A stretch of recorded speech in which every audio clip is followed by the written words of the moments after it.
കൊച്ചിയുടെ ഹൃദയഭാഗത്ത് MG university അഫിലിയേഷനോട് പ്രവർത്തിക്കുന്ന മുണ്ടംവേലി MES കോളേജിൽ പുതിയ അധ്യയന വർഷത്തേക്കുള്ള UG ഓണേഴ്സ് പ്രവേശനം ആരംഭിച്ചിരിക്കുന്നു. BCom finance and taxation, BCom logistic management, BBA, BCA, BA English തുടങ്ങിയ കോഴ്സുകളിലേക്ക് യാതൊരുവിധ ഡൊണേഷനും ഇല്ലാതെ നിങ്ങൾക്ക് ഇപ്പോൾ അഡ്മിഷൻ നേടാം. +2 മികച്ച മാർക്കുള്ളവർക്കും കലാകായിക രംഗങ്ങളിൽ മികവ് തെളിയിച്ചവർക്കും സ്കോളർഷിപ്പുകൾ ലഭ്യമാകുന്നതിനോടൊപ്പം വിദ്യാർത്ഥികളുടെ തൊഴിൽ സാധ്യത വർദ്ധിപ്പിക്കുന്നതിനായി AI, digital marketing, web designing തുടങ്ങിയ സ്കിൽ ഡെവലപ്മെന്റ് കോഴ്സുകളും ഞങ്ങൾ നൽകുന്നു.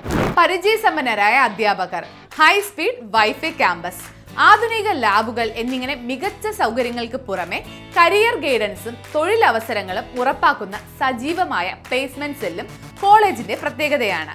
കൂടാതെ വിദ്യാർത്ഥികൾക്കായി മികച്ച ഹോസ്റ്റൽ സൗകര്യവും കൊച്ചിയുടെ പ്രധാന ഭാഗങ്ങളിലേക്ക് കോളേജ് ബസ്സും ഒരുക്കിയിട്ടുണ്ട്.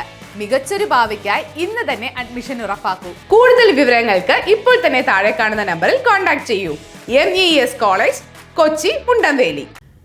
താമരപ്പറമ്പ് സ്കൂളിലെ മുൻ അധ്യാപികയായിരുന്ന ഫ്ലവർ ടീച്ചർ അനുസ്മരണവും പഠനോപകരണ വിതരണവും സംഘടിപ്പിച്ചു. താമരപ്പറമ്പ് സ്കൂളിലെ മുൻ അധ്യാപികയായിരുന്ന ഫ്ലവർ ടീച്ചർ അനുസ്മരണവും പഠനോപകരണ വിതരണവും നടത്തി.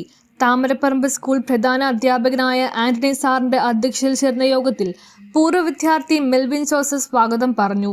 മട്ടാഞ്ചേരി ഉപജില്ലാ വിദ്യാഭ്യാസ ഓഫീസർ സുധായൻ ഫ്ലവർ ടീച്ചർ അനുസ്മരണ പരിപാടി ഉദ്ഘാടനം ചെയ്തു. അപ്പോൾ നിങ്ങളത് ഏറ്റവും നന്നായിട്ട് ഉപയോഗപ്പെടുത്തുക. ഇപ്പോൾ നമുക്കറിയാം നമ്മുടെ പൊതുവിദ്യാലയങ്ങളിലെ കുട്ടികൾ സാധാരണക്കാരായ കുട്ടികളാണ് നമ്മുടെ പൊതുവിദ്യാലയങ്ങളിലേക്ക് കടന്നു വരുന്നത് അല്ലേ.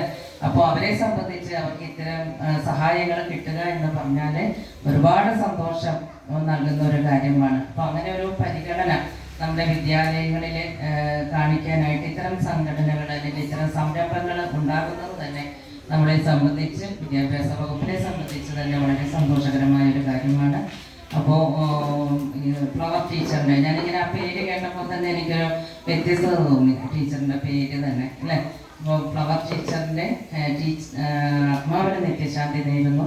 അതുപോലെ തന്നെ ടീച്ചറിൻ്റെ ഫാമിലി ഈ ഒരു സ്കൂളിനെ ഈ ഒരു സഹായം നൽകുന്നതിന് വേണ്ടി പരിഗണിച്ചതിനും ഒരുപാട് നന്ദി അറിയിക്കുകയാണ്. സ്കൂളിലെ അധ്യാപകനായിരുന്ന മുഹമ്മദ് ബഷീർ സാർ കുട്ടികൾക്ക് പഠനോപകരണങ്ങൾ വിതരണം ചെയ്തു. മുഹമ്മദ് ബഷീർ സാർ, ബ്രിട്ടോ സ്കൂളിലെ പ്രധാന അധ്യാപകനായിരുന്ന ജോസഫ് കട്ടിക്കാട്ട്, ഫ്ലവർ ടീച്ചറിന്റെ ബന്ധുവും KLCA രൂപത ട്രഷറർ ജോബ് പുളിക്കൽ തുടങ്ങിയവർ അനുസ്മരണ പ്രഭാഷണം നടത്തി. വിദ്യാഭ്യാസ പ്രവർത്തനങ്ങളിലാണെങ്കിലും ഒരുപോലെ വളരെ കുട്ടികളോടുള്ള സ്നേഹം വളരെ കൂടുതലായിരുന്നു. അതായത് പുരുഷ ടീച്ചേഴ്സിനേക്കാൾ വളരെ സ്നേഹം അവർ പ്രകടിപ്പിച്ചിരുന്നു എന്നുള്ളതാണ് വാസ്തവം.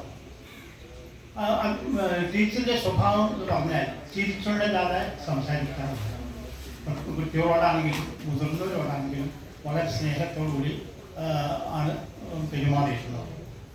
ടീച്ചേഴ്സിൻ്റെ അവരുടെ എല്ലാവരുടെയും സഹകരണം കൊണ്ടാണ് ഇത്രയും കുട്ടികൾ വരാനും നല്ല രീതിയിൽ മുമ്പോട്ട് കൊണ്ടുപോകാൻ സാധിച്ചത്.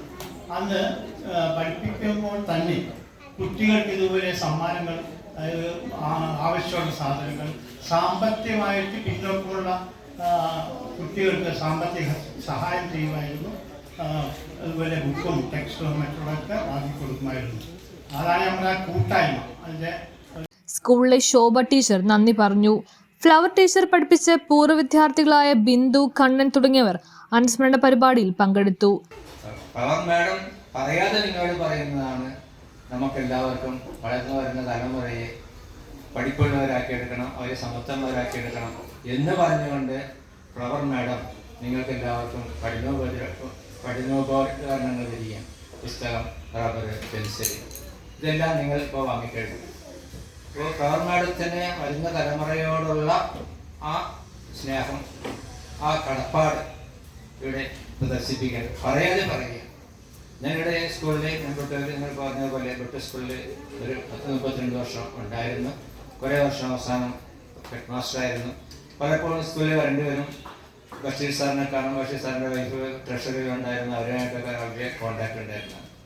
അപ്പോൾ ഇവിടെയും പറയാതെ പറയുന്നതുകൊണ്ട് ഇതിലേക്കൊന്ന് കയറി വന്ന് നോക്കുക. News bureau, Kochi.